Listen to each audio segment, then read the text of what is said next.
राजान राज, पानान पान, देवान देव, उपमा महान, राजन के राजा, महाराजन के महाराजा, ऐसो राज छोड़ और दूजा कौन ते आइए। ਸਾਹਿਬ श्री गुरु ग्रंथ साहिब जी की पावन पवित्र गोद विच बैठ के हरि जस कीर्तन का रस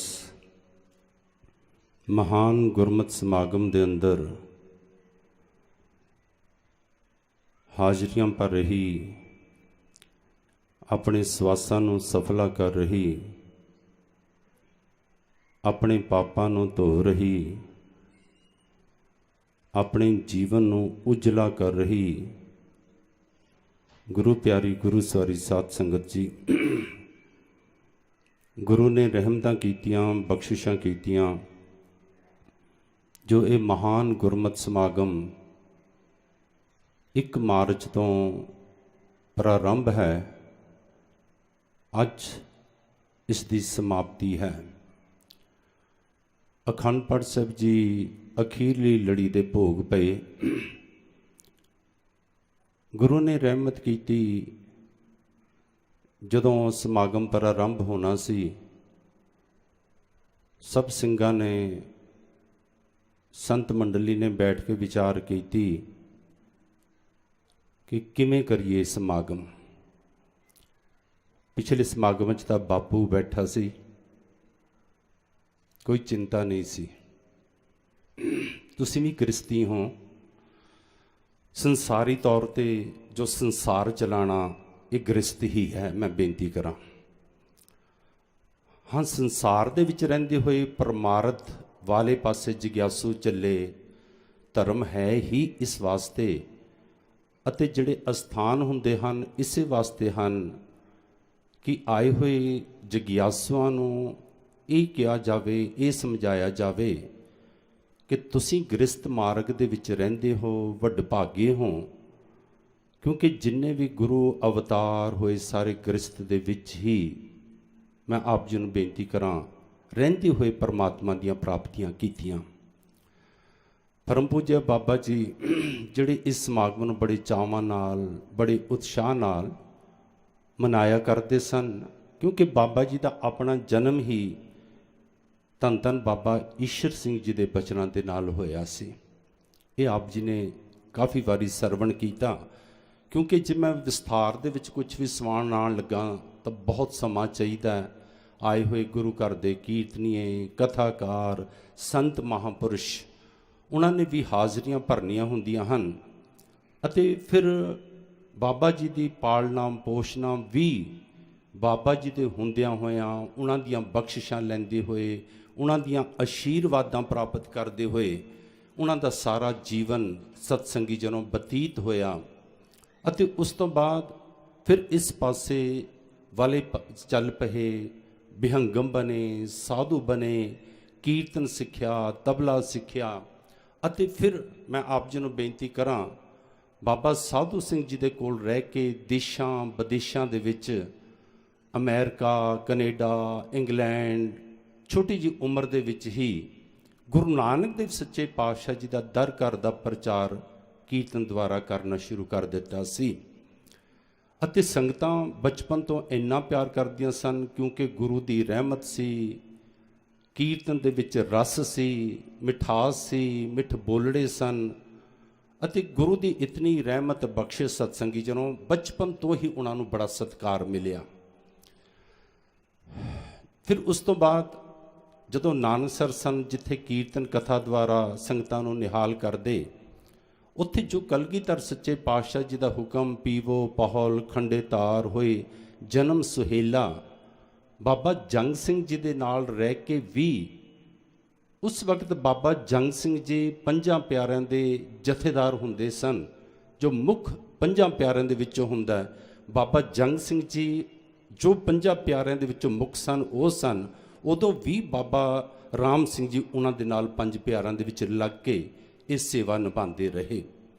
उस तो बाद जदों बाबा जंग सिंह जी सन 72-73 दे विच इत्थे आ गए, ਫਿਰ ਉਹ ਪੰਜਾਂ ਪਿਆਰਿਆਂ ਦੀ ਜਿਹੜੀ ਅਗਵਾਈ ਸੀ, ਜਥੇਦਾਰੀ ਸੀ, ਉਹ ਬੜਾ ਸਮਾਂ ਤਕਰੀਬਨ ਸਨ 90 ਤੱਕ ਵੀ ਅਤੇ ਇੱਥੇ ਆ ਕੇ ਵੀ ਸਾਲ ਸਵਾ ਸਾਲ ਸਤਸੰਗੀ ਜਨੋਂ ਉਹਨਾਂ ਨੇ ਪੰਜਾਂ ਪਿਆਰਿਆਂ ਦੀ ਅਗਵਾਈ ਕੀਤੀ ਅਤੇ ਦੇਸ਼ਾਂ ਵਿਦੇਸ਼ਾਂ ਦੇ ਵਿੱਚ ਜਾ ਕੇ ਗੁਰੂ ਨਾਨਕ ਦੀਆਂ ਸੰਗਤਾਂ ਨੂੰ ਖੰਡੇ ਬਾਟੇ ਦਾ ਅੰਮ੍ਰਿਤ ਛਕਾ ਕੇ ਸਾਹਿਬ ਸ੍ਰੀ ਗੁਰੂ ਗ੍ਰੰਥ ਸਾਹਿਬ ਜੀ ਦੇ ਨਾਲ ਜੋੜਿਆ।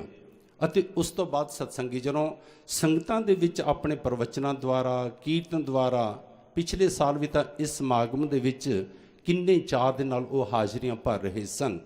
ਜਦੋਂ ਮੈਂ ਬੇਨਤੀ ਇਹ ਕਰ ਰਿਹਾ ਸੀਗਾ ਕਿ ਜਦੋਂ ਸਾਰੇ ਸਿੰਘਾਂ ਨੇ ਮਿਲ ਕੇ ਵਿਚਾਰ ਕੀਤਾ ਕਿ ਕਿੰਨੇ ਅਖੰਡ ਪਾਠ ਸਾਹਿਬ ਜੀ ਕਰੀਏ, ਮੈਂ ਬੇਨਤੀ ਕਰਾਂ, ਚਿੰਤਾ ਸੀ, ਸਭ ਇਹ ਮਨ 'ਚ ਸੰਕਲਪ ਕੀਤਾ ਕਿ 13 ਅਖੰਡ ਪਾਠ ਸਾਹਿਬ ਤਾਂ ਆਪਾਂ ਪਰ ਆਰੰਭ ਕਰੋ, ਕਿਉਂਕਿ ਆਪ ਸਭ ਸੰਗਤਾਂ ਜੋ ਪਿਆਰ ਕਰਦੀਆਂ ਹੋ, ਅਸੀਂ ਤੁਹਾਡੇ ਪਿਆਰ ਦੇ ਵੀ ਬੜੇ ਕਦਰਦਾਨ ਹਾਂ। ਅਸੀਂ ਤੁਹਾਡੇ ਪਿਆਰ ਨੂੰ ਬੜੇ ਸਾਲਾਂ ਤੋਂ, ਤਕਰੀਬਨ 30-31 ਸਾਲ ਹੋ ਗਏ, ਤੁਹਾਡਾ ਪਿਆਰ ਸਾਡੀਆਂ ਝੋਲੀਆਂ 'ਚ ਪੈ ਰਿਹਾ। ਅਸੀਂ ਇਸ ਪਿਆਰ ਨੂੰ ਵੀ ਭਲੀ ਭਾਂਤ ਜਾਣਦੇ ਸੀ ਤੇ ਸਭ ਸਿੰਘਾਂ ਨੇ ਸੰਕਲਪ ਕੀਤਾ ਕਿ 13 ਅਖੰਡ ਪਾਠ ਸਾਹਿਬ ਜੀ ਰੱਖੋ।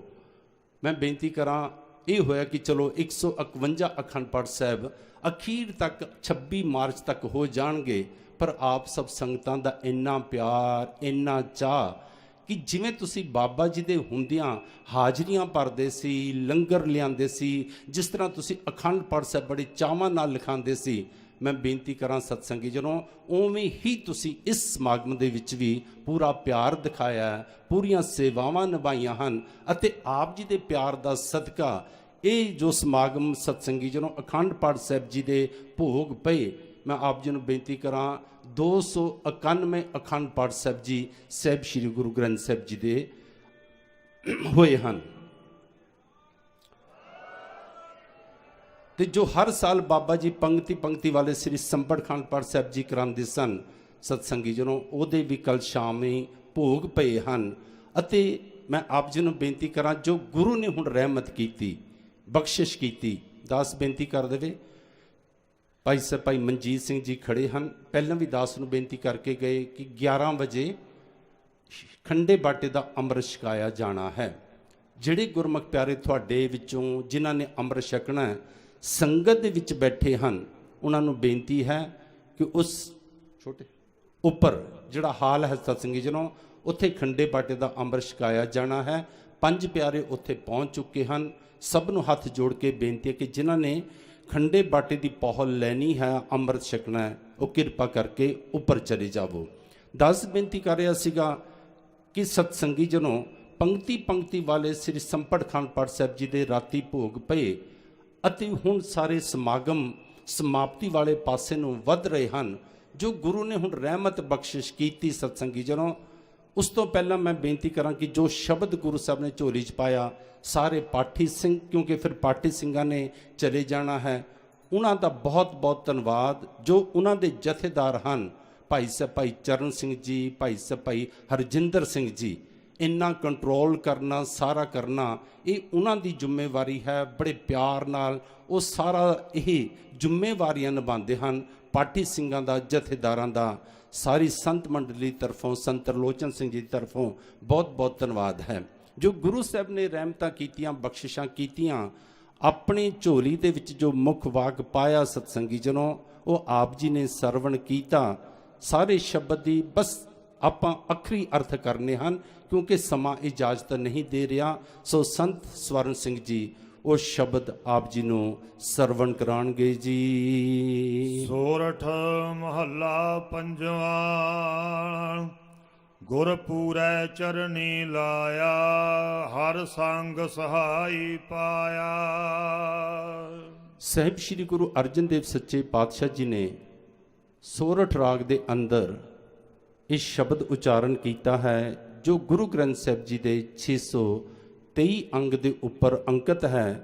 ਮੇਰੇ ਪਾਤਸ਼ਾਹ ਇਹ ਫਰਮਾਨ ਕਰ ਰਹੇ ਹਨ, ਕਹਿੰਦੇ ਪੂਰੇ ਗੁਰੂ ਨੇ ਆਪਣੇ ਚਰਨਾਂ ਨਾਲ ਲਾ ਲਿਆ। ਸ਼ਾਇਦ ਪਹਿਲੇ ਦਿਨਾਂ ਦੇ ਵਿੱਚ ਵੀ ਗੁਰੂ ਸਾਹਿਬ ਨੇ ਰਹਿਮਤ ਕਰਕੇ ਇਹ ਸ਼ਬਦ ਮੁੱਖ ਵਾਕ ਦੇ ਰਾਹੀਂ ਸਾਡੀ ਝੋਲੀ 'ਚ ਪਾਇਆ ਸੀ, ਵਿਚਾਰ ਹੋਈ ਸੀ। ਦਾਸ ਬੇਨਤੀ ਕਰੇ ਕਿ ਜਿਹਦੇ ਉੱਪਰ ਗੁਰੂ ਰਹਿਮਤ ਕਰਦਾ ਹੈ, ਉਹਨੂੰ ਆਪਣੇ ਚਰਨਾਂ ਦੇ ਨਾਲ ਲਗਾਉਂਦਾ ਹੈ। ਗੁਰੂ ਦੇ ਦਰ ਤੇ ਆ ਜਾਣਾ, ਚਰਨਾਂ ਦਾ ਧਿਆਨ ਧਰ ਕੇ ਮੱਥਾ ਟੇਕ ਦੇਣਾ ਕੁਝ ਹੋਰ ਗੱਲ ਹੈ, ਪਰ ਸਹੀ ਮਾਇਨਿਆਂ ਦੇ ਵਿੱਚ ਚਰਨੀ ਲਾਇਆ ਕਿ ਜਦੋਂ ਗੁਰੂ ਦੇ ਬਚਨ ਮਿੱਠੇ ਲੱਗਣ ਲੱਗ ਪੈਣ, ਜਦੋਂ ਗੁਰੂ ਦੇ ਬਚਨ ਆਪਾਂ ਆਪਣੇ ਜੀਵਨ ਦੇ ਵਿੱਚ ਉਤਾਰਨੇ ਸ਼ੁਰੂ ਕਰ ਦਈਏ। ਅੱਜ ਆਪਾਂ ਸਰਵਣ ਤਾਂ ਬਹੁਤ ਕਰਦੇ ਹਾਂ, ਪਰ ਸਾਡੇ 'ਚੋਂ ਬਹੁਤ ਘੱਟ ਹਨ ਜਿਹੜੇ ਸ਼ਬਦ ਪਕੜ ਕੇ ਸਤਸੰਗੀ ਜਨੋਂ ਆਪਣੇ ਜੀਵਨ ਦੇ ਵਿੱਚ ਉਤਾਰਦੇ ਹਨ। ਮੇਰੇ ਪਾਤਸ਼ਾਹ ਕਹਿੰਦੇ ਗੁਰੂ ਨੇ ਇੱਕ ਕਿਰਪਾ ਕੀਤੀ, ਰਹਿਮਤ ਕੀਤੀ ਮੇਰੇ ਉੱਪਰ ਕਿ ਆਪਣੇ ਚਰਨਾਂ ਦੇ ਨਾਲ ਜੋੜ ਲਿਆ, ਹਰ ਸੰਗ ਸਹਾਈ ਪਾਇਆ। ਕਹਿੰਦੇ ਜਦੋਂ ਆਪਣੇ ਚਰਨਾਂ ਨਾਲ ਜੋੜਿਆ, ਕਹਿੰਦੇ ਫਿਰ ਮੇਰੇ ਅੰਦਰ ਅਹਿਸਾਸ ਹੋਇਆ, ਮੈਨੂੰ ਇੱਕ ਪ੍ਰਤੀਤੀ ਹੋਈ ਕਿ ਉਹ ਜਿਹੜਾ ਹਰੀ ਪਰਮਾਤਮਾ ਹੈ ਉਹ ਤਾਂ ਹਰ ਵਕਤ ਮੇਰੇ ਅੰਗ ਸੰਗ ਹੈ। ਜਹ ਜਾਈਏ ਤਹਾ ਸੁਹੇਲੇ, ਕਰ ਕਿਰਪਾ ਪ੍ਰਭ ਮੇਲੇ। ਜਿੱਥੇ ਵੀ ਜਗਿਆਸੂ ਜਾਂਦਾ ਹੈ, ਜਿਹੜਾ ਉਸ ਪਰਮਾਤਮਾ ਦਾ ਚਿੰਤਨ ਕਰਦਾ ਹੈ, ਕਹਿੰਦੇ ਉੱਥੇ ਹੀ ਸੁਹੇਲੇ ਉਹਦੀ ਸਹਾਇਤਾ ਕਰਦਾ ਹੈ, ਉਸ ਦੀ ਮਦਦ ਕਰਦਾ ਹੈ। ਕਰ ਕਿਰਪਾ ਪ੍ਰਭ ਮੇਲੇ, ਕਿ ਜਿਨ੍ਹਾਂ ਦੇ ਉੱਪਰ ਪਰਮਾਤਮਾ ਕਿਰਪਾ ਕਰਦਾ ਹੈ ਉਹਨਾਂ ਨੂੰ ਹੀ ਪਰਮਾਤਮਾ ਆਪਣਾ ਮਿਲਾਪ ਕਰਵਾਉਂਦਾ ਹੈ। ਹਰ ਗੁਣ ਗਾਵੋ ਸਦਾ ਸੁਭਾਈ, ਮਨ ਚਿੰਦੇ ਸਗਲੇ ਫਲ ਪਾਵੋ। ਜੀ ਕੈ ਸੰਗ ਸਹਾਈ ਰਹਾਉ। ਹਰ ਗੁਣ ਗਾਵੋ ਸੁਭਾਈ, ਕਹਿੰਦੇ ਐ ਇਨਸਾਨ ਕਿ ਤੂੰ ਉਸ ਪਰਮਾਤਮਾ ਦੇ, ਹਰੀ ਪਰਮਾਤਮਾ ਦੇ ਗੁਣ ਗਾ। ਸੁਭਾਈ ਬੜੇ ਚਾਅ ਦੇ ਨਾਲ ਗਾ, ਉਤਸ਼ਾਹ ਦੇ ਨਾਲ ਗਾ। ਜਦੋਂ ਕਹਿੰਦੇ ਉਸ ਦੇ ਗੁਣ ਗਾਏਗਾ, ਮਨ ਚਿੰਦੇ ਸਗਲੇ ਫਲ ਪਾਵੋ। ਕਹਿੰਦੇ ਜੋ ਤੇਰੇ ਮਨ ਦੇ ਵਿੱਚ ਮਨ ਚਿੰਦੇ, ਜੋ ਤੇਰੇ ਮਨ ਦੇ ਵਿੱਚ ਇੱਛਾਵਾਂ ਹਨ, ਕਹਿੰਦੇ ਗੁਰੂ ਕਿਰਪਾ ਕਰੇਗਾ। ਕਹਿੰਦੇ ਉਹ ਸਾਰੇ ਫਲ ਉਸ ਤੇ ਤੇਰੀ ਝੋਲੀ ਦੇ ਵਿੱਚ ਪਾਏਗਾ। ਕਹਿੰਦੇ ਜਦੋਂ ਕੀ ਕਰੇਗਾ, ਜੀ ਕੈ ਸੰਗ ਸਹਾਈ। ਕਹਿੰਦੇ ਜਦੋਂ ਤੈਨੂੰ ਇਹ ਪ੍ਰਤੀਤੀ ਹੋਏਗੀ ਕਿ ਪਰਮਾਤਮਾ ਮੇਰੇ ਨਾਲ ਹੈ, ਕਹਿੰਦੇ ਫਿਰ ਮਨ ਦੇ ਵਿੱਚ ਜੋ ਵੀ ਇੱਛਾ ਬਣੇਗੀ ਪਰਮਾਤਮਾ ਉਹੀ ਫਲ ਤੇਰੀ ਝੋਲੀ 'ਚ ਪਾਵੇਗਾ। ਸਾਹਿਬ ਸ੍ਰੀ ਗੁਰੂ ਤੇਗ ਬਹਾਦਰ ਸੱਚੇ ਪਾਤਸ਼ਾਹ ਜੀ ਦਾ ਆਪਾਂ 400 ਸਾਲਾ ਪ੍ਰਕਾਸ਼ ਦਿਹਾੜਾ ਮਨਾ ਰਹੇ ਹਾਂ। ਮੈਂ ਬੇਨਤੀ ਕਰਾਂ, ਜਦੋਂ ਮੇਰੇ ਗੁਰੂ ਤੇਗ ਬਹਾਦਰ ਸੱਚੇ ਪਾਤਸ਼ਾਹ ਅਸਾਮ ਦੇ ਵਿੱਚ ਗਏ ਹਨ ਤਾਂ ਉੱਥੇ ਦਾ ਰਾਜਾ ਸੀ ਰਾਮ ਰਾਏ। ਉਸ ਨੇ ਬੇਨਤੀ ਕੀਤੀ ਕਿ ਸੱਚੇ ਪਾਤਸ਼ਾਹ ਉਮਰ ਬੜੀ ਨਿਕਲ ਗਈ ਹੈ, ਸ਼ਾਦੀ ਮੇਰੀ ਹੋ ਚੁੱਕੀ ਹੈ, ਪਰ ਮੇਰੇ ਘਰ ਦੇ ਵਿੱਚ ਔਲਾਦ ਨਹੀਂ ਹੈ। ਕਹਿੰਦੇ ਗੁਰੂ ਤੇਗ ਬਹਾਦਰ ਸੱਚੇ ਪਾਤਸ਼ਾਹ ਕਹਿਣ ਲੱਗੇ ਕਿ ਗੁਰੂ ਨਾਨਕ ਦੇਵ ਸੱਚੇ ਪਾਤਸ਼ਾਹ ਕਿਰਪਾ ਕਰਨਗੇ, ਰਹਿਮਤ ਕਰਨਗੇ। ਤੇ ਉਸਨੇ ਪਤਾ ਕੀ ਕਿਹਾ ਸੀ, ਕਹਿੰਦਾ ਸੱਚੇ ਪਾਤਸ਼ਾਹ ਮੈਂ ਬੜੇ ਜੋਤਸ਼ੀਆਂ ਦੇ ਕੋਲ ਗਿਆ ਹਾਂ, ਬੜੇ ਹੀ ਮੈਂ ਜਿਹੜੇ ਅੱਛੇ ਵਿਦਵਾਨ ਹਨ, ਨਾਮ ਜਪਣ ਵਾਲੇ ਹਨ, ਉਹਨਾਂ ਦੇ ਕੋਲ ਗਿਆ ਹਾਂ। ਉਹਨਾਂ ਨੇ ਇਹ ਗੱਲ ਕਹੀ ਹੈ ਕਿ ਤੇਰੇ ਕਰਮਾਂ ਦੇ ਵਿੱਚ ਨਹੀਂ ਹੈ। ਤੇ ਮੇਰੇ ਗੁਰੂ ਤੇਗ ਬਹਾਦਰ ਸੱਚੇ ਪਾਤਸ਼ਾਹ ਨੇ ਜਦੋਂ ਉਸਦੇ ਇਹ ਬਚਨ ਸੁਣੇ ਨਾ, ਮੇਰੇ ਗੁਰੂ ਤੇਗ ਬਹਾਦਰ ਸੱਚੇ ਪਾਤਸ਼ਾਹ ਨੇ ਪਤਾ ਕੀ ਕੀਤਾ, ਕਹਿੰਦੇ ਰਾਜਾ ਇੱਕ ਮੋਹਰ ਲੈ ਕੇ ਆ। ਕਹਿੰਦੇ ਜਦੋਂ ਉਹ ਮੋਹਰ ਲੈ ਕੇ ਆਇਆ ਤੇ ਨਾਲ ਕਾਗਜ਼ ਮੰਗਾਇਆ, ਕਹਿੰਦੇ ਗੁਰੂ ਤੇਗ ਬਹਾਦਰ ਸੱਚੇ ਪਾਤਸ਼ਾਹ ਨੇ ਉਸ ਮੋਹਰ ਨੂੰ ਸ਼ਾਹੀ ਲਗਾਈ ਅਤੇ ਜਿਹੜੀ ਸ਼ਾਹੀ ਸੀਗੀ ਲਗਾਉਣ ਤੋਂ ਪਹਿਲਾਂ ਉਸ ਨੂੰ ਪੁੱਛਦੇ, ਇਹ ਮੋਹਰ ਹੈ ਨਾ, ਕਹਿੰਦੇ ਇਹਦੇ ਅੱਖਰ ਪੜ੍ਹ। ਕਹਿੰਦੇ ਜਦੋਂ ਅੱਖਰ ਜਿਹੜੇ ਪੁੱਠੇ ਲਿਖੇ ਹੁੰਦੇ ਹਨ ਮੋਹਰ ਦੇ ਉੱਪਰ, ਉਸ ਤੋਂ ਪੜ੍ਹੇ ਨਹੀਂ ਸਨ ਜਾਂਦੇ। ਕਹਿੰਦੇ ਜਦੋਂ ਉਹ ਕਹਿੰਦਾ ਜੀ ਇਹ ਪੜ੍ਹੇ ਨਹੀਂ ਜਾਂਦੇ, ਮੇਰੇ ਗੁਰੂ ਤੇਗ ਬਹਾਦਰ ਸੱਚੇ ਪਾਤਸ਼ਾਹ ਨੇ ਸ਼ਾਹੀ ਲਗਾਈ, ਉਸ ਮੋਹਰ ਨੂੰ ਕਾਗਜ਼ ਦੇ ਉੱਪਰ ਮੋਹਰ ਲਗਾਈ ਤੇ ਕਾਗਜ਼ ਸਾਹਮਣੇ ਕੀਤਾ, ਕਹਿੰਦੇ ਹੁਣ ਪੜ੍ਹ। ਤੇ ਜਦੋਂ ਉਸਨੇ ਉਸ ਨੂੰ ਪੜ੍ਹਿਆ ਤਾਂ ਅੱਖਰ ਜੋ ਲਿਖੇ ਸਨ ਉਹ ਪੜ੍ਹੇ ਗਏ। ਮੇਰੇ ਗੁਰੂ ਤੇਗ ਬਹਾਦਰ ਸੱਚੇ ਪਾਤਸ਼ਾਹ ਕਹਿੰਦੇ ਗੁਰੂ ਨਾਨਕ ਦਾ ਘਰ ਇਹੋ ਜਿਹਾ ਹੈ ਕਿ ਜਿਹੜੇ ਇਨਸਾਨਾਂ ਦੇ ਕਰਮ ਨਹੀਂ ਵੀ ਚੰਗੇ ਕੀਤੇ ਹੋਏ, ਜਿਨ੍ਹਾਂ ਦੇ ਕਰਮਾਂ ਦੇ ਵਿੱਚ ਪਰਮਾਤਮਾ ਨੇ ਜਦੋਂ ਉਹਨਾਂ ਨੂੰ ਸੰਸਾਰ 'ਚ ਭੇਜਿਆ ਕੁਝ ਨਹੀਂ ਲਿਖਿਆ ਗਿਆ, ਪਰ ਕਹਿੰਦੇ ਮੇਰੇ ਗੁਰੂ ਨਾਨਕ ਦਾ ਘਰ ਇਹੋ ਜਿਹਾ ਹੈ, ਕਹਿੰਦੇ ਉਹਨਾਂ ਦੇ ਪੁੱਠੇ ਕਰਮਾਂ ਨੂੰ ਵੀ ਸਿੱਧੇ ਕਰ ਦਿੰਦਾ ਹੈ। ਕਹਿੰਦੇ ਰਾਜਾ ਇੱਕ ਗੱਲ ਦਾ ਧਿਆਨ ਰੱਖੀ, ਕਹਿੰਦੇ ਜਿਵੇਂ ਇਹ ਮੋਹਰ ਹੈ ਨਾ ਕਹਿੰਦੇ ਲੱਗੀ ਹੋਈ, ਕਹਿੰਦੇ ਨਾਲ ਦੀ ਨਾਲ ਇਤਿਹਾਸ ਇਹ ਗੱਲ ਵੀ ਕਹਿੰਦਾ ਕਿ ਗੁਰੂ ਸਾਹਿਬ ਨੇ ਪਤਾ ਕੀ ਕੀਤਾ ਸੀਗਾ, ਉਸ ਤੇ ਮੋਹਰ ਮੱਥੇ ਤੇ ਲਗਾ ਦਿੱਤੀ। ਕਹਿੰਦੇ ਇੱਕ ਗੱਲ ਦਾ ਧਿਆਨ ਰੱਖੀ, ਤੇਰੇ ਘਰ ਪੁੱਤਰ ਪੈਦਾ ਹੋਵੇਗਾ ਅਤੇ ਕਹਿੰਦੇ ਜਦੋਂ ਤੇਰੇ ਘਰ ਪੁੱਤਰ ਪੈਦਾ ਹੋਏਗਾ ਕਹਿੰਦੇ ਉਹਦੇ ਮੱਥੇ ਤੇ ਇਹ ਮੋਹਰ ਲੱਗੀ ਹੋਈ ਹੋਵੇਗੀ। ਮੈਂ ਬੇਨਤੀ ਕਰਾਂ, ਜਦੋਂ ਉਸਦੇ ਘਰ ਦੇ ਵਿੱਚ ਬੇਟਾ ਪੈਦਾ ਹੋਇਆ ਨਾ ਸਤਸੰਗੀ ਜਨੋਂ, ਉਸ ਦਾ ਨਾਮ ਉਸਨੇ ਰਤਨ ਰਾਏ ਰੱਖਿਆ। ਤੇ ਜਦੋਂ ਉਹ ਥੋੜਾ ਜਿਹਾ ਜਵਾਨ ਹੋਇਆ ਤੇ ਇੱਕ ਦਿਨ ਸ਼ੀਸ਼ੇ ਸਾਹਮਣੇ ਖੜਾ ਸੀਗਾ। ਕਹਿੰਦੇ ਜਦੋਂ ਸ਼ੀਸ਼ੇ ਸਾਹਮਣੇ ਖੜਾ ਤੇ ਆਪਣੀ ਆ ਕੇ ਮਾਂ ਨੂੰ ਪੁੱਛਦਾ, ਕਹਿੰਦਾ ਮਾਂ ਇਹ ਮੇਰੇ ਮੱਥੇ ਦੇ ਉੱਪਰ ਦਾਗ ਕਿਹੋ ਜਿਹਾ ਹੈ? ਉਹ ਕਹਿਣ ਲੱਗੀ ਕਿ ਬੇਟਾ ਬਸ ਤੇਰੀ ਜਿਹੜੀ ਬਖਸ਼ਿਸ਼ ਹੋਈ ਹੈ ਨਾ ਉਹ ਗੁਰੂ ਨਾਨਕ ਦੇ ਘਰ ਦੇ ਵਿੱਚੋਂ ਹੋਈ ਹੈ। ਕਹਿੰਦੇ ਗੁਰੂ ਤੇਗ ਬਹਾਦਰ ਸੱਚੇ ਪਾਤਸ਼ਾਹ ਉਹਨਾਂ ਦੀ 9ਵੇਂ ਜਾਮੇ ਵਾਲੇ ਵਿੱਚ ਜੋ ਸਨ, ਗੁਰੂ ਤੇਗ ਬਹਾਦਰ ਸੱਚੇ ਪਾਤਸ਼ਾਹ ਆਪਣੇ ਕੋਲ ਆਏ। ਤੇਰੇ ਪਿਤਾ ਨੇ ਉਹਨਾਂ ਦੀ ਸੇਵਾ ਕੀਤੀ ਅਤੇ ਬੇਨਤੀ ਕੀਤੀ ਸੀ ਉਹਨਾਂ ਕੋਲ ਕਿ ਸੱਚੇ ਪਾਤਸ਼ਾਹ ਕਿਰਪਾ ਕਰ ਦਿਓ, ਘਰ ਵਿੱਚ ਔਲਾਦ ਨਹੀਂ ਹੈ। ਕਹਿੰਦੇ ਉਸ ਵਕਤ ਉਹਨਾਂ ਨੇ ਪ੍ਰਸੰਨ ਹੋ ਕੇ ਤੇਰੇ ਬਾਪ ਦੇ ਮੱਥੇ ਦੇ ਉੱਪਰ ਮੋਹਰ ਲਗਾਈ ਸੀ ਤੇ ਇਹ ਕਿਹਾ ਸੀਗਾ ਤੇਰੇ ਘਰ ਬੇਟਾ ਪੈਦਾ ਹੋਏਗਾ ਅਤੇ ਫਿਰ ਉਸ ਦੇ ਮੱਥੇ ਤੇ ਮੋਹਰ ਦਾ ਨਿਸ਼ਾਨ ਹੋਵੇਗਾ। ਉਹਨੇ ਕਿਹਾ ਮਾਂ ਫਿਰ ਮੈਨੂੰ ਉਸ ਗੁਰੂ ਕੋਲ ਲੈ ਚੱਲਣਾ। ਤੇ ਉਸ ਦੀ ਮਾਂ ਨੇ ਆਖਿਆ ਬੇਟਾ ਉਹ ਤਾਂ ਇਸ ਵਕਤ ਸੰਸਾਰ ਦੇ ਵਿੱਚ ਨਹੀਂ ਹਨ, ਉਹ ਤਾਂ ਤਿਲਕ ਜੰਜੂ ਰਾਖਾ ਪ੍ਰਭ ਤਾਕਾ ਕੀਨੋ ਬੜੋ ਕੋਲੂ ਮੈਂ ਸਾਕਾ, ਕਿ ਉਹਨਾਂ ਨੇ ਤਾਂ ਆਪਣਾ ਬਲੀਦਾਨ ਚਾਂਦਨੀ ਚੌਂਕ ਦਿੱਲੀ ਦੇ ਵਿੱਚ ਦੇ ਦਿੱਤਾ। ਪਰ ਬੇਟਾ ਕਹਿੰਦੀ ਜਦੋਂ ਇਹ ਗੱਲ ਕਹੀ ਨਾ ਮਾਂ ਨੇ ਕਿ ਉਹਨਾਂ ਨੇ ਬਲੀਦਾਨ ਦੇ ਦਿੱਤਾ ਹਿੰਦੂ ਧਰਮ ਦੀ ਖਾਤਰ, ਤਿਲਕ ਤੇ ਜੰਜੂ ਦੀ ਖਾਤਰ, ਕਹਿੰਦੇ ਰਤਨ ਰਾਜ ਦੀਆਂ ਅੱਖਾਂ 'ਚ ਜਲ ਆ ਗਿਆ, ਪਰ ਜਵਾਨੀ ਦੇ ਵਿੱਚ ਸੀ। ਕਹਿੰਦਾ ਮਾਂ ਕੀ ਫਿਰ ਆਪਾਂ ਨੂੰ ਉਹਨਾਂ ਦੇ ਦਰਸ਼ਨ ਨਹੀਂ ਹੋਣਗੇ? ਮਾਂ ਕਹਿਣ ਲੱਗੀ ਨਹੀਂ ਬੇਟਾ, ਉਹਨਾਂ ਦੀ ਜਗ੍ਹਾ ਦੇ ਉੱਪਰ ਉਹਨਾਂ ਦੇ ਹੀ ਸਪੁੱਤਰ ਸਾਹਿਬ ਸ਼੍ਰੀ ਗੁਰੂ ਗੋਬਿੰਦ ਸਿੰਘ ਕਲਗੀਧਰ ਸੱਚੇ ਪਾਤਸ਼ਾਹ ਜੀ ਹਨ। ਆਪਾਂ ਅਨੰਦਪੁਰ ਸਾਹਿਬ ਚੱਲਦੇ ਹਾਂ। ਮੈਂ ਬੇਨਤੀ ਕਰਾਂ 5 ਵਸਤਾਂ ਜਿਹੜੀਆਂ ਉਸ ਵਕਤ ਦੀਆਂ ਪੂਰੇ ਹਿੰਦੁਸਤਾਨ ਦੇ ਅੰਦਰ ਕੀਮਤੀ ਵਸਤਾਂ ਸਨ, ਮੈਂ ਬੇਨਤੀ ਕਰਾਂ ਤੁਸੀਂ ਪ੍ਰਸਾਦੀ ਹਾਥੀ ਦਾ ਜ਼ਿਕਰ ਸੁਣਿਆ ਹੋਵੇਗਾ।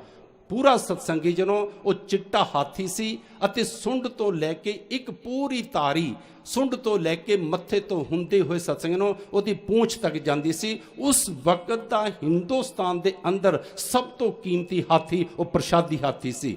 ਉਹ ਰਾਜਾ ਰਤਨ ਰਾਏ ਨੇ, ਅਸਾਮ ਦੇ ਰਾਜੇ ਨੇ ਭੇਟ ਕੀਤਾ ਸੀ ਗੁਰੂ ਸਾਹਿਬ ਨੂੰ। ਮੈਂ ਜ਼ਿਆਦਾ ਵਿਸਥਾਰ ਵਿੱਚ ਨਾ ਜਾਵਾਂ। ਰਤਨ ਰਾਏ ਕੀਮਤੀ 5 ਵਸਤਾਂ ਲੈ ਕੇ ਸਤਸੰਗੀ ਜਨੋਂ ਫਿਰ ਉਹ ਆਨੰਦਪੁਰ ਸਾਹਿਬ ਪਹੁੰਚਿਆ। ਮੇਰੇ ਕਲਗੀਧਰ ਸੱਚੇ ਪਾਤਸ਼ਾਹ ਦੇ ਚਰਨਾਂ ਤੇ ਨਤਮਸਤਕ ਹੋਇਆ, ਭੇਟਾਵਾਂ ਰੱਖੀਆਂ। ਇਸ ਗੱਲ ਨੂੰ ਤਾਂ ਮੇਰੇ 5ਵੇਂ ਪਾਤਸ਼ਾਹ ਕਹਿੰਦੇ ਹਨ, ਕਹਿੰਦੇ ਪਿਆਰਿਓ ਮਨ ਚਿੰਦੇ ਸਗਲੇ ਫਲ ਪਾਵੋ, ਜੀ ਕੈ ਸੰਗ ਸਹਾਈ। ਨਾਰਾਇਣ ਪ੍ਰਾਨ ਆਧਾਰਾ, ਹਮ ਸੰਤ ਜਨਾ ਰੇ ਨਾਰਾ। ਕਹਿੰਦੇ ਉਹ ਜਿਹੜਾ ਪਰਮਾਤਮਾ ਹੈ, ਕਹਿੰਦੇ ਜਦੋਂ ਕੋਈ ਇਨਸਾਨ ਉਸ ਦਾ ਨਾਮ ਜਪਦਾ ਉਹ ਪ੍ਰਾਣਾਂ ਦਾ ਆਧਾਰ ਬਣ ਜਾਂਦਾ ਹੈ। ਕਹਿੰਦੇ ਹਮ ਸੰਤ ਜਨਾ ਰੇ ਨਾਰਾ, ਕਹਿੰਦੇ ਜਿਹੜਾ ਜਗਿਆਸੂ ਨਾਮ ਜਪਦਾ ਉਹਦੇ ਅੰਦਰ ਰੇ ਨਾਰਾ, ਦਾਸ ਨੇ ਪਹਿਲੇ ਦਿਨਾਂ ਵਿੱਚ ਕਿਹਾ ਸੀ ਰੇਨ ਤੋਂ ਭਾਵ ਚਰਨ ਧੂੜ ਤੋਂ। ਇਹ ਲਫ਼ਜ਼ ਗੁਰੂ ਪਾਤਸ਼ਾਹ ਨੇ ਅੰਕਿਤ ਕੀਤਾ ਰੇ ਨਾਰਾ। ਕਹਿੰਦੇ ਸੰਤ ਜਨਾ ਰੇ ਨਾਰਾ ਜਿਹੜਾ ਨਾਮ ਜਪਦਾ ਹੈ ਉਹਦੇ ਅੰਦਰ ਦੀ ਅਵਸਥਾ ਇਹ ਬਣ ਜਾਂਦੀ ਹੈ ਕਿ ਉਹ ਆਪਣੇ ਆਪ ਨੂੰ ਨਾਮ ਜਪਣ ਵਾਲਿਆਂ ਦੀ ਸਾਧ ਸੰਗਤ ਦੇ ਚਰਨਾਂ ਦੀ ਧੂੜ ਸਮਝਦਾ ਹੈ। ਪਤਤ ਪਨੀਤ ਕਰ ਲੀਨੇ, ਕਰ ਕਿਰਪਾ ਹਰ ਜਸ ਦੀਨੇ। ਪਰਮਾਤਮਾ ਦਾ ਨਾਮ ਤੇ ਗੁਰਸਿੱਖਾਂ ਕੀ ਹਰ ਧੂੜ ਦੇ, ਕਿ ਸਿੱਖ ਸੰਗਤਾਂ ਦੀ ਨਾਮ ਜਪਣ ਵਾਲਿਆਂ ਦੇ ਜਿਹੜੇ ਚਰਨਾਂ ਦੀ ਧੂੜ ਹੈ ਉਹ ਪਤਤ ਭਾਵ ਬੁਰਿਆਂ ਨੂੰ ਪੁਨੀਤ ਕਰ ਦਿੰਦੀ ਹੈ।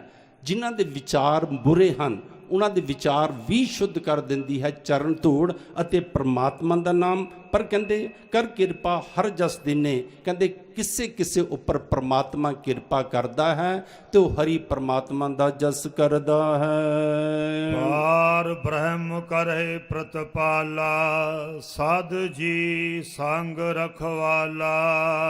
ਜਿਹੜਾ ਉਹ ਪਾਰ ਬ੍ਰਹਮ ਹੈ, ਪ੍ਰਮਾਤਮਾ ਹੈ, ਉਹ ਹਰ ਵਕਤ ਰਾਖੀ ਕਰਦਾ ਹੈ। ਪਾਰ ਬ੍ਰਹਮ ਕਰੇ ਪ੍ਰਤਪਾਲਾ, ਪ੍ਰਤਪਾਲਨਾ ਕਰਦਾ ਹੈ। ਸਦ ਜੀ ਸੰਗ ਰਖਵਾਲਾ, ਕਹਿੰਦੇ ਹਰ ਵਕਤ ਉਹ ਜੀ ਦੇ ਨਾਲ ਹੈ ਅਤੇ ਕਹਿੰਦੇ ਰਾਖੀ ਉਸ ਦੀ ਕਰਦਾ ਹੈ। ਹਰ ਦਿਨ ਰਹਿਣ ਕੀਰਤਨ ਗਾਈਐ, ਬਹੁੜ ਨਾ ਜੋਨੀ ਪਾਈਐ। ਮੇਰੇ ਪਾਤਸ਼ਾਹ ਫਰਮਾਨ ਕਰਦੇ ਹਨ, ਕਹਿੰਦੇ ਪਿਆਰਿਆ ਹਰ ਦਿਨ ਰਹਿਣ, ਕਹਿੰਦੇ ਦਿਨ ਅਤੇ ਰਾਤ ਕੀਰਤਨ ਭਾਵ ਕੀਰਤੀ ਕਰ, ਉਸ ਦਾ ਜਸ ਕਰ। ਕਹਿੰਦੇ ਜਦੋਂ ਉਸ ਦਾ ਜਸ ਕਰੇਗਾ ਕਹਿੰਦੇ ਫਿਰ ਬਹੁੜ ਨਾ ਜੋਨੀ ਪਾਈਏ, ਕਹਿੰਦੇ ਫਿਰ ਆਵਾਗਮਨ ਦੇ ਚੱਕਰ 'ਚ ਨਹੀਂ ਆਏਗਾ, ਦੂਜੀਆਂ ਟੇਢੀਆਂ ਜੂਨਾਂ ਦੇ ਵਿੱਚ ਨਹੀਂ ਜਾਏਗਾ। ਜਿਸ ਦੇਵੈ ਪੁਰਖ ਵਿਧਾਤਾ, ਹਰ ਰਸ ਤੇ ਨਹੀਂ ਜਾਤਾ। ਜਿਹਦੇ ਉੱਪਰ ਪਰਮਾਤਮਾ ਵਿਦਾਤਾ, ਕਹਿੰਦੇ ਜਿਸ ਨੂੰ ਦਿੰਦਾ ਹੈ, ਜਿਸ ਦੇਵੈ ਪੁਰਖ ਵਿਦਾਤਾ ਹਰ ਰਸ ਤੇ ਨਹੀਂ ਜਾਤਾ, ਕਹਿੰਦੇ ਉਹੀ ਪਰਮਾਤਮਾ ਦੇ ਰਸ ਨੂੰ ਚੱਖਦਾ ਹੈ, ਉਹੀ ਪਰਮਾਤਮਾ ਦੇ ਰਸ ਦੇ ਵਿੱਚ ਡੁੱਬਦਾ ਹੈ। ਜਮ ਕੰਕਰ ਨੇੜ ਨਾ ਆਇਆ, ਸੁਖ ਨਾਨਕ ਸਰਣੀ ਪਾਇਆ। ਨਾਮ ਜਪ ਕੇ ਜਿਸ ਨੂੰ ਪਰਮਾਤਮਾ ਦੇ ਨਾਮ ਦਾ ਰਸ ਆ ਜਾਂਦਾ ਹੈ, ਫਿਰ ਜਮ ਕੰਕਰ ਨੇ ਨਾ ਆਇਆ, ਜਮ ਵੀ ਉਸ ਦੇ ਨੇੜੇ ਨਹੀਂ ਆ ਸਕਦੇ। ਮੈਂ ਬੇਨਤੀ ਕਰਾਂ, ਜਿਹੜਾ ਨਾਮ ਜਪਣ ਵਾਲਾ ਹੈ, ਸਤਸੰਗੀ ਜਨੋਂ 12 ਮਾਹਾਂ ਦੇ ਪਾਠ ਦੀ ਜਿੱਥੇ ਸਮਾਪਤੀ ਹੁੰਦੀ ਹੈ, ਗੁਰੂ ਸਾਹਿਬ ਨੇ ਬੜਾ ਸੋਹਣਾ ਕਿਹਾ, ਕਹਿੰਦੇ ਜਿਨ ਜਿਨ ਨਾਮ ਧਿਆਇਆ ਤਿਨ ਕੇ ਕਾਰਜ ਸਰੇ, ਹਰ ਗੁਰ ਪੂਰਾ ਅਰਾਧਿਆ ਦਰਗਹਿ ਸੱਚ ਕਰੇ। ਕਹਿੰਦੇ ਦਰਗਾਹ ਦੇ ਵਿੱਚ ਵੀ ਉਹ ਸੱਚੇ ਹੋ ਕੇ ਜਾਂਦੇ ਹਨ, ਸੁਰਖਰੂ ਹੋ ਕੇ ਜਾਂਦੇ ਹਨ। ਜਮ ਕੰਕਰ ਨੇ ਨਾ ਆਇਆ, ਜਮ ਉਹਨਾਂ ਦੇ ਨੇੜੇ ਵੀ ਨਹੀਂ ਆਉਂਦੇ ਜਿਨ੍ਹਾਂ ਨੇ ਨਾਮ ਜਪਿਆ ਹੁੰਦਾ। ਸੁਖ ਨਾਨਕ ਸ਼ਰਣੀ ਪਾਇਆ। ਕਹਿੰਦੇ ਜਗਿਆਸੂ ਨੂੰ ਸੁਖ, ਪਰਮ ਸੁਖ, ਆਨੰਦ ਦੀ ਅਵਸਥਾ ਪ੍ਰਾਪਤ ਹੁੰਦੀ ਹੈ ਜਿਹੜਾ ਗੁਰੂ ਦੀ ਸ਼ਰਨ ਦੇ ਵਿੱਚ ਆਂਦਾ ਹੈ। ਜਿਸ ਦੇਵੈ ਪੁਰਖ ਵਿਦਾਤਾ, ਹਰ ਰਸ ਤੇ ਨਹੀਂ ਜਾਤਾ, ਜਮ ਕੰਕਰ ਨੇੜ ਨਾ ਆਇਆ, ਸੁਖ ਨਾਨਕ ਸ਼ਰਣੀ ਪਾਇਆ। ਵਾਹਿਗੁਰੂ ਜੀ ਕਾ ਖਾਲਸਾ, ਵਾਹਿਗੁਰੂ ਜੀ ਕੀ ਫਤਿਹ। ਤੁੱਛ ਬੁੱਧੀ ਅਨੁਸਾਰ ਸ਼ਬਦ ਦੀ ਵਿਚਾਰ ਦੀ ਸਾਂਝ ਜਿਵੇਂ ਗੁਰੂ ਸਾਹਿਬ ਨੇ ਕਿਰਪਾ ਕੀਤੀ ਸੰਗਤਾਂ ਦੇ ਨਾਲ ਪਾਈ ਹੈ। ਮਹਾਂਪੁਰਸ਼ਾਂ ਨੇ ਵੀ ਕਿਰਪਾ ਕੀਤੀ।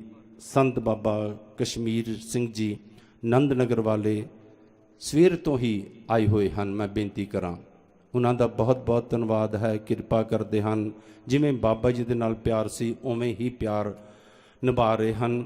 ਪਰਮ ਪੂਜਯ ਸਤਿਕਾਰਯੋਗ ਸੰਤ ਬਾਬਾ ਬਾਬੂ ਸਿੰਘ ਜੀ, ਜਿਨ੍ਹਾਂ ਦੀ ਕਿ ਅਸਥਾਨ ਦੇ ਵਾਸਤੇ ਬੜੀ ਸੇਵਾ ਹੈ।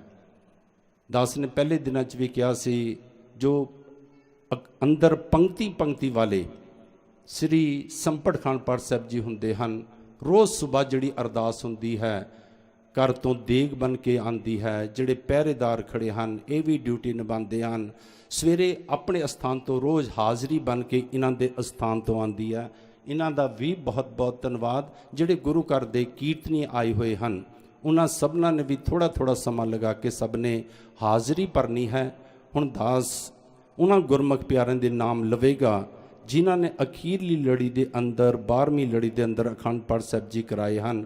ਉਹ ਆ ਕੇ ਸੰਤ ਤਰਲੋਚਨ ਸਿੰਘ ਜੀ ਕੋਲੋਂ, ਸੰਤ ਗੇਜਾ ਸਿੰਘ ਜੀ, ਸੰਤ ਅਜਮੇਰ ਸਿੰਘ ਜੀ, ਸੰਤ ਸਰਬਜੀਤ ਸਿੰਘ ਜੀ ਸਰਸਾ ਜੀ ਦੇ ਕੋਲੋਂ, ਸੰਤ ਪਰਮਜੀਤ ਸਿੰਘ ਜੀ ਜੇ ਹਨ, ਕਿਉਂਕਿ ਪਹਿਲਾਂ ਉਹ ਪਾਠ ਦੇ ਅੰਦਰ ਜੋ ਪਾਠ ਚੱਲਦਾ ਹੈ ਉਹ ਪੂਰੇ ਦੇਖ ਰੇਖ ਮਹਾਂਪੁਰਸ਼ ਸੰਤ ਪਰਮਜੀਤ ਸਿੰਘ ਜੀ ਦੀ ਦੇਖ ਹੇਠ ਸੀ, ਉਹ ਅੰਦਰ ਹੁੰਦੇ ਸਨ।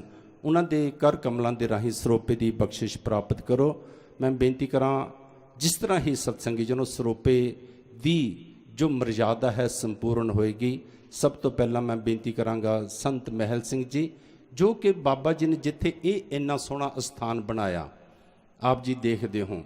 ਤਕਰੀਬਨ ਤੁਸੀਂ ਪ੍ਰੇਮੀ ਹੋ, ਥੋੜ੍ਹੇ ਦਿਨ ਹੋਏ ਗੁਰਮੁਖ ਪਿਆਰੇ, ਕਿਸੇ ਦੇ ਘਰ ਦੇ ਵਿੱਚ ਮਰਗ ਹੋ ਗਈ ਹੈ, ਕਾਫੀ ਦੂਰ ਰਹਿੰਦੇ ਹਨ ਇੱਥੋਂ, ਪਰ ਉਹਨਾਂ ਦੇ ਮਨ ਦੇ ਵਿੱਚ ਚਾਅ ਇਹ ਹੈ ਕਿ ਜੀ ਅਸੀਂ ਜੋ ਅੰਤਮ ਅਰਦਾਸ ਦਾ ਭੋਗ ਹੈ, ਅਰਦਾਸ ਹੈ ਅੰਤਮ ਅਰਦਾਸ, ਉਹ ਇੱਥੇ ਨਾਨਸਰ ਸਿੰਘੜਾ ਵਿਖੇ ਕਰਨੀ ਹੈ। ਕਿਉਂ ਸਤਸੰਗੀ ਜਨੋ?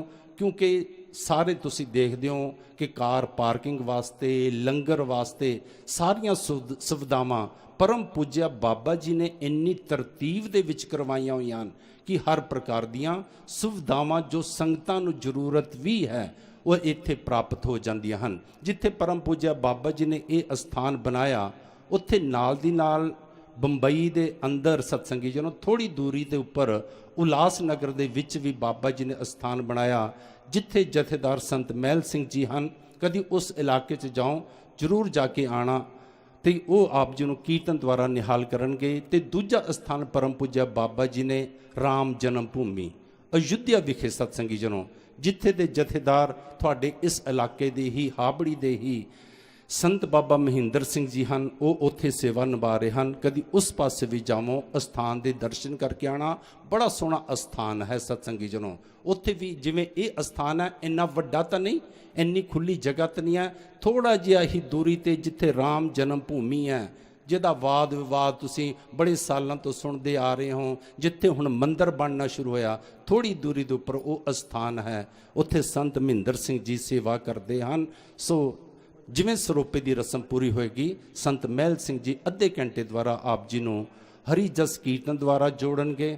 ਉਸ ਤੋਂ ਬਾਅਦ ਜਿਹੜੇ ਆਏ ਹੋਏ ਗੁਰਮੁਖ ਪਿਆਰੇ ਗਿਆਨੀ ਮੇਜਰ ਸਿੰਘ ਜੀ, ਅਤੇ ਮੈਂ ਆਪ ਜੀ ਨੂੰ ਬੇਨਤੀ ਕਰਾਂ ਵਿਸ਼ੇਸ਼ ਤੌਰ ਤੇ ਅੱਜ ਸਤਸੰਗੀ ਜਨੋਂ ਅਖੀਰ ਦੀ ਜਿਹੜੀ ਸਮਾਪਤੀ ਬਾਬਾ ਜੀ ਕਰਵਾਉਂਦੇ ਸਨ, ਭਾਈ ਸਾਹਿਬ ਭਾਈ ਬਲਵਿੰਦਰ ਸਿੰਘ ਜੀ ਰੰਗੀਲਾ ਜੀ, ਉਹਨਾਂ ਨੂੰ ਪਤਾ ਸੀਗਾ ਕਿ ਬੰਦ ਹੈ, ਪਰ ਜਿਨ੍ਹਾਂ ਦਾ ਪਿਆਰ ਹੋਵੇ, ਮੈਂ ਬੇਨਤੀ ਕਰਾਂ ਦੋਨੋਂ ਹੀ ਕੀਰਤਨੀਏ ਜਥੇ, ਭਾਈ ਸਾਹਿਬ ਭਾਈ ਗੁਰਦੇਵ ਸਿੰਘ ਜੀ ਹਜੂਰੀ ਕੀਰਤਨੀਏ ਕੁਹਾੜ ਜੀ, ਉਹ ਵੀ ਰਾਤੀ ਹੀ ਪਹੁੰਚ ਗਏ, ਅਤੇ ਰੰਗੀਲਾ ਜੀ ਵੀ ਰਾਤੀ ਹੀ ਪਹੁੰਚ ਗਏ, ਕਿਉਂਕਿ ਬਾਬਾ ਜੀ ਦੇ ਨਾਲ ਆਪ ਸਭ ਸੰਗਤਾਂ ਦੇ ਨਾਲ ਪਿਆਰ ਹੀ ਐਸਾ ਹੈ। ਵਿਸ਼ੇਸ਼ ਤੌਰ ਤੇ ਉਹ ਆਪ ਜੀ ਨੂੰ ਕੀਰਤਨ ਦੁਆਰਾ ਕਥਾ ਦੁਆਰਾ ਨਿਹਾਲ ਕਰਨਗੇ। ਬਾਬਾ ਬੰਤਾ ਸਿੰਘ ਜੀ ਨੇ ਵੀ ਆਣਾ ਸੀ, ਮੈਨੂੰ ਨਹੀਂ ਪਤਾ, ਵੈਸੇ ਸੁਣਿਆ ਕਿ ਉਹਨਾਂ ਦਾ ਸੁਨੇਹਾ ਆਇਆ ਸੀ, ਥੋੜੀ ਤਬੀਅਤ ਇਜਾਜ਼ਤ ਨਹੀਂ ਦੇ ਰਹੀ, ਮੈਨੂੰ ਅਜੇ ਪੂਰਾ ਪਤਾ ਨਹੀਂ ਚੱਲਿਆ। ਜਿਹੜੀ ਗੁਰਮੁਖ ਪਿਆਰੇ ਹਨ ਸਭ ਨੇ ਹਾਜ਼ਰੀਆਂ ਭਰਨੀਆਂ ਹਨ। ਹੁਣ ਦਾਸ ਨਾਮ ਲਵੇਗਾ, ਆਪ ਸਰੋਪੇ ਦੀ ਬਖਸ਼ਿਸ਼ ਪ੍ਰਾਪਤ ਕਰੋ ਜੀ।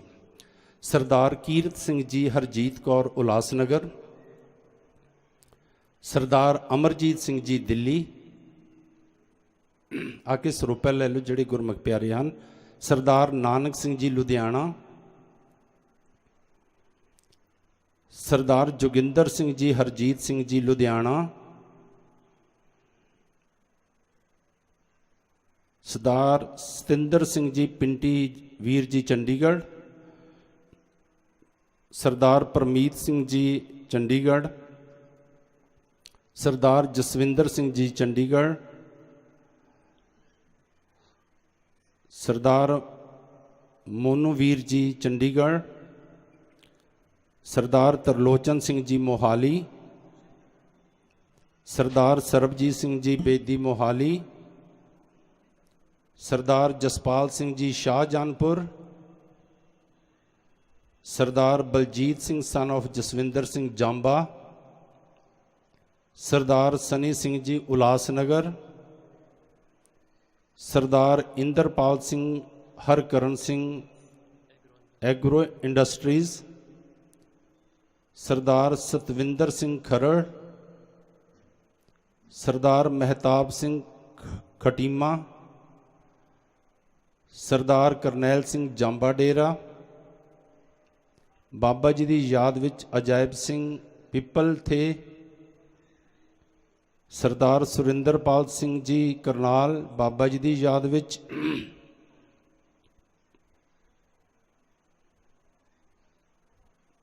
ਪਾਲ ਜੀ, ਬਾਪੂ ਮੱਜਨ ਸਿੰਘ ਬਾਲੂ, ਸੱਜਣ ਸਿੰਘ ਬਾਲੂ,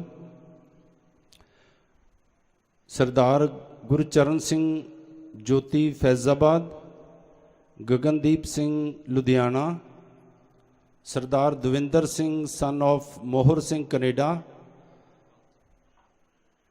Davinderpal Singh son of Mohar Singh Canada, Sardar Jasbir Singh Mohali, Sardar Jatinder Singh Ajit Singh Karnal, Sardar Gurjeet Singh Bibi Mannat Kaur Canada, Sardar Gurnam Singh Jalmana, Sardar Satnam Singh Davinder Singh Fauji, Sardar Arjinderpal Singh Kachwa farm, Sardar Gurtaj Singh son of Swaran Singh Australia, Ramanjot Kaur Baba ji ਦੀ ਯਾਦ ਵਿੱਚ, ਸਰਦਾਰ ਨਵ ਪ੍ਰਕਾਸ਼ ਸਿੰਘ ਹਰਕੀਰਤ ਕੌਰ ਕੈਨੇਡਾ, ਸਰਦਾਰ ਬਲਵਿੰਦਰ ਸਿੰਘ ਹਰਚੰਦੀਆ ਸਿੰਗੜਾ, ਕੁਲਦੀਪ ਸਿੰਘ ਲਾਗਰ, ਸਰਦਾਰ ਗੁਰਮੀਤ ਸਿੰਘ ਐਡਵੋਕੇਟ ਕਰਨਾਲ। ਜੇਕਰ ਕਿਸੇ ਦਾ ਨਾਮ ਜਿਨ੍ਹਾਂ ਨੇ ਇਸ ਲੜੀ ਦੇ ਵਿੱਚ ਅਖੰਡ ਪਾਠ ਸਾਹਿਬ ਜੀ ਕਰਾਏ ਕਈ ਵਾਰੀ ਬੋਲਣ ਤੋਂ ਲਿਖਣ ਤੋਂ ਰਹਿ ਜਾਂਦਾ ਹੈ, ਉਹ ਆ ਕੇ ਦੱਸ ਕੇ ਸਰੋਪੇ ਦੀ ਬਖਸ਼ਿਸ਼ ਪ੍ਰਾਪਤ ਕਰ ਲੈਣ। ਆਪ ਰੱਬ ਵਰਗੀਆਂ ਸੰਗਤਾਂ ਦਾ ਵੀ ਬਹੁਤ ਬਹੁਤ ਧੰਨਵਾਦ ਹੈ ਜੋ ਗੁਰੂ ਦੀ ਗੋਦ ਵਿੱਚ ਬੈਠ ਕੇ ਬੜਾ ਸਮਾਂ ਹਾਜ਼ਰੀਆਂ ਭਰਦੇ ਹੋ, ਹਰੀ ਜਸ ਸਰਵਣ ਕਰਦੇ ਹੋ। ਜਿੱਥੇ ਜਿੱਥੇ ਵੀ ਕੋਈ ਸੇਵਾ ਕਮਾ ਰਿਹਾ ਹੈ, ਕੋਈ ਬਾਹਰ ਪਾਰਕਿੰਗ ਦੇ ਵਿੱਚ ਹੈ, ਕੋਈ ਜੋੜਿਆਂ ਦੇ ਵਿੱਚ ਹੈ, ਕੋਈ ਲੰਗਰ ਦੀ ਸੇਵਾ ਕਰ ਰਿਹਾ ਹੈ, ਕੋਈ ਸਾਊਂਡ ਦੀ ਸੇਵਾ ਕਰ ਰਿਹਾ ਹੈ, ਸਾਰਿਆਂ ਦਾ ਹੀ ਬਹੁਤ ਬਹੁਤ ਧੰਨਵਾਦ ਹੈ, ਬਹੁਤ ਬਹੁਤ ਧੰਨਵਾਦ ਹੈ।